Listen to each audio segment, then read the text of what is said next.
ఇప్పటి వరకు హిందూ ధర్మంలో మనకు చెప్పినటువంటి 7 భయంకరమైనటువంటి నిజాలు చెప్తాను. కొంచెం జాగ్రత్తగా వినండి. ఒకవేళ వీటిని వింటే మీ జీవితం ఖచ్చితంగా మారిపోతుంది. నెంబర్ 1, మీరెప్పుడు కూడా చనిపోరు. అవును, ఇప్పుడు మీరు కరెక్ట్గానే విన్నారు. ఒక్క నిమిషం ఆగండి. మీ శరీరం చనిపోతుంది, కానీ మీరు మాత్రం చనిపోరు. నేను చెప్పేది మీకు అర్థం కాకపోవచ్చు. ఇదేమీ కల కాదు. ఇదేంటంటే భగవద్గీతలో చెప్పినటువంటి ఓ అతిపెద్ద నిజం. అవును, శ్రీకృష్ణుడు అర్జునుడికి యుద్ధభూమిలో ఇలా చెప్పాడు: ఆత్మను ఏమీ చెయ్యలేదు. ఆయుధాలు ఆత్మను నరకలేవు. నిప్పు కాల్చలేదు, నీరు తడుపలేదు, గాలి ఆర్పలేదు. ఇది భగవద్గీతలో శ్రీకృష్ణ పరమాత్మ అర్జునుడికి చెప్పినటువంటి ఓ గాఢమైన నిజం. సింపుల్గా చెప్పాలి అంటే, మీ శరీరం అనేది కేవలం ఒక బట్ట లాంటిది. అది ఒకవేళ పాతబడింది అనుకోండి, వదిలేస్తారు. కానీ మీలో ఉన్నటువంటి అసలైన మీరు, అంటే మీలో ఉన్న ఆత్మ, అది పర్మనెంట్గా ఉంటుంది. మీరు బట్టలు ఎలా వదిలేస్తారో ఆత్మ కూడా శరీరాన్ని వదిలేస్తుంది. దానికి చావు లేదు, అలాగే పుట్టుక లేదు. అది ఎప్పుడూ కూడా చనిపోయే అవకాశమే లేదు. ఒకవేళ ఇది కనుక మీకు తెలిస్తే ఖచ్చితంగా మీలో ఉన్నటువంటి ఆ మరణ భయం పోతుంది.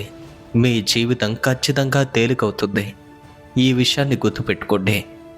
నెంబర్ 2, మీరు చేసే ప్రతిదీ కూడా ఇక్కడ రికార్డ్ అవుతూ ఉంది. ఇప్పుడు నేను మాట్లాడుతున్నది ఖచ్చితంగా కర్మ గురించి. ఒకవేళ ఎవరైనా మీకు అన్యాయం చేశారా? చట్టం వారిని వదిలేసిద్దా? వాళ్ళకి తగిన శిక్ష పడలేదా? దాని గురించి మీరు బాగా బాధపడుతున్నారా? బాధపడద్దు. ఒకవేళ మీరు మర్చిపోయినా కర్మ వారిని ఎట్టి పరిస్థితుల్లోనూ మర్చిపోదు. కర్మ వారిని గుర్తు పెట్టుకుంటుంది, చూసుకుంటుంది. మీరు చేసే ప్రతి పని కూడా ఈ లోకంలో రికార్డ్ అవుతూ ఉంటుంది. అది మంచైనా చెడైనా దాని ఫలం మీకు తప్పకుండా లభిస్తుంది. ఇదేమీ దేవుడు ప్రత్యేకంగా కనిపెట్టిన ఒక లా మాత్రం కాదు. ఇది ఈ విశ్వంలో ఉన్నటువంటి ఒక న్యాయ వ్యవస్థ, అంటే ఇన్బుల్ట్గా ఉన్నటువంటి ఒక వ్యవస్థ. అది అన్నింటినీ గమనిస్తూ ఉంటుంది. రియల్గా చెప్పాలి అంటే, ఒక రైతు విత్తనాలు వేస్తాడు. 6 నెలల తర్వాత పంట వస్తుంది. ఒకవేళ తాను మధ్యలో మర్చిపోయినా విత్తనం మాత్రం మర్చిపోదు. ఇక ఎగ్జాక్ట్గా కర్మ కూడా అలాంటిదే.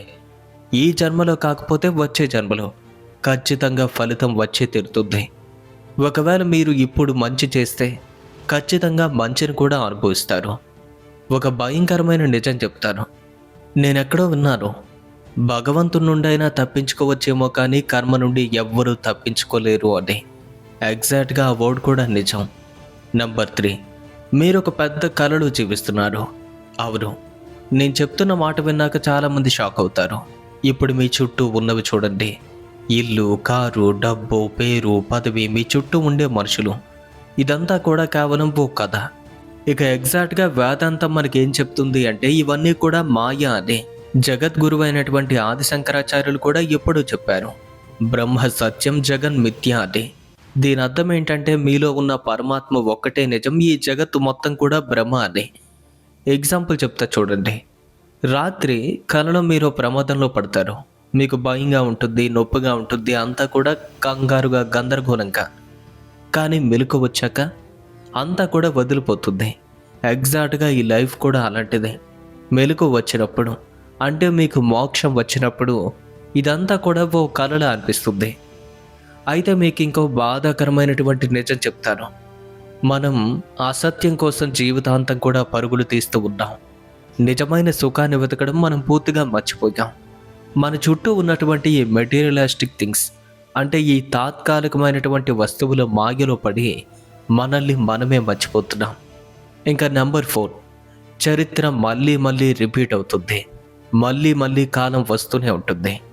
మీకో ప్రశ్న, ఈరోజు ఈ ప్రపంచంలో ఏం జరుగుతుంది అంటే ఎగ్జాక్ట్గా ఈ కాలం గురించి మాట్లాడుతున్నాను. అబద్ధాలు పెరిగాయా? నమ్మకం తగ్గిందా? స్వార్థం ఎక్కువైందా? బంధాలు చాలా బలహీనపడ్డాయా? ఎగ్జాక్ట్గా హిందూ ధర్మం కొన్ని వేల సంవత్సరాల ముందు ఇదే విషయాన్ని చెప్పింది. ఇప్పుడు మనం జీవిస్తున్నది ప్రస్తుతానికి యుగాల ప్రకారం కలియుగం.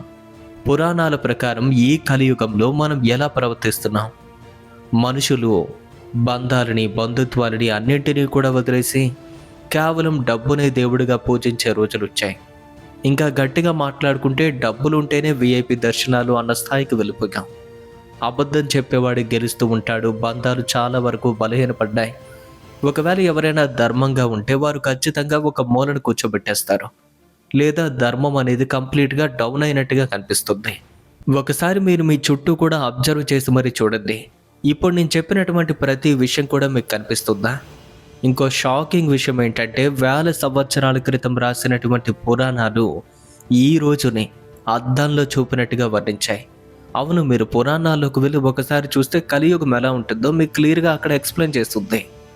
సో మనం ఈరోజు ఎలా ఉన్నామని చెప్పి వారు ఆ రోజు ఎలా రాశారు, ఇదేమీ కోఇన్సిడెంట్స్ ఏమీ కాదు, జస్ట్ ఒక జ్ఞానం.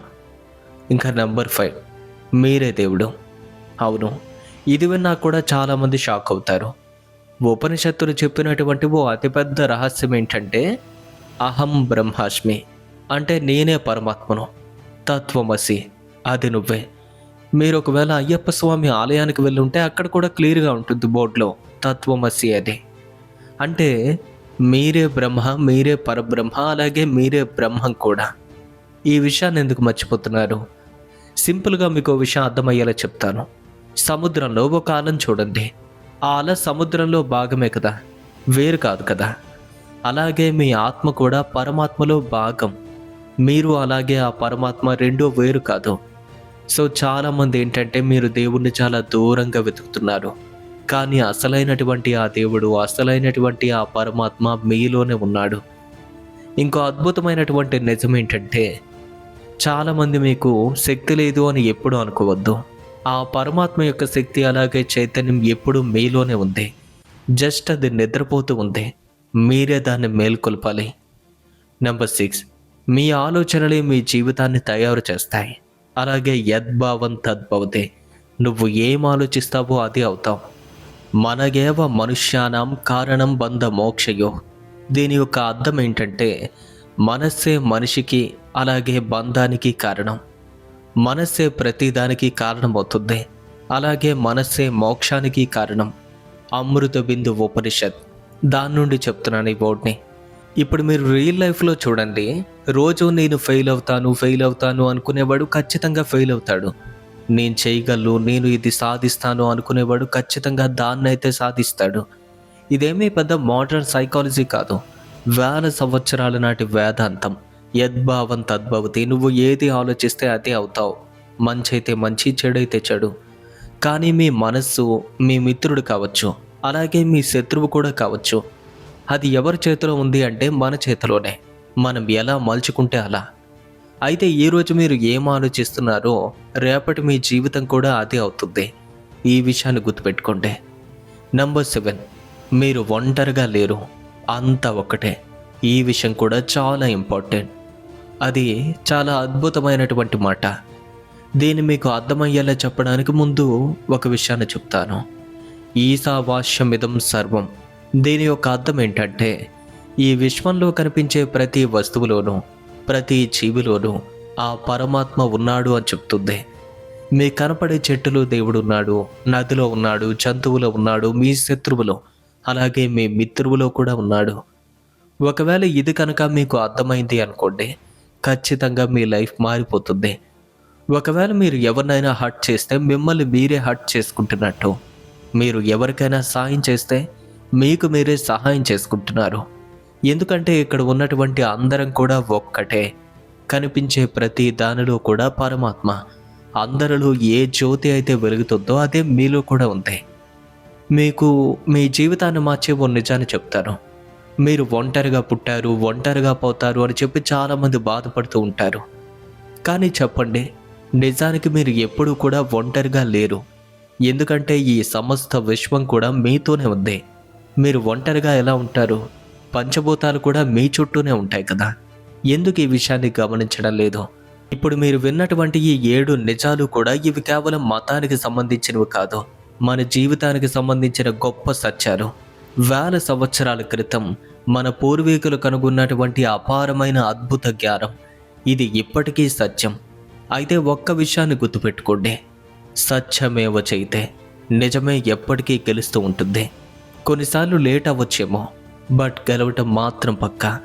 అయితే ఇప్పుడు నేను చెప్పినటువంటి ఈ టాపిక్లో మీకు ఏ సత్యం బాగా నచ్చిందో ఖచ్చితంగా క్రింద కామెంట్స్ రూపంలో చెప్పండి. అండ్ అలాగే నెక్స్ట్ ఏ టాపిక్ పైన వీడియో చేయాలో కూడా కామెంట్లో రాయండి. అండ్ ఈ వీడియో కనుక మీకు నచ్చినట్టయితే లైక్ చేయండి, షేర్ చేయండి. ఇలాంటి మరిన్ని అద్భుతమైన వీడియోల కోసం ఇప్పుడే మన ఛానల్ను సబ్స్క్రైబ్ చేసుకోండి.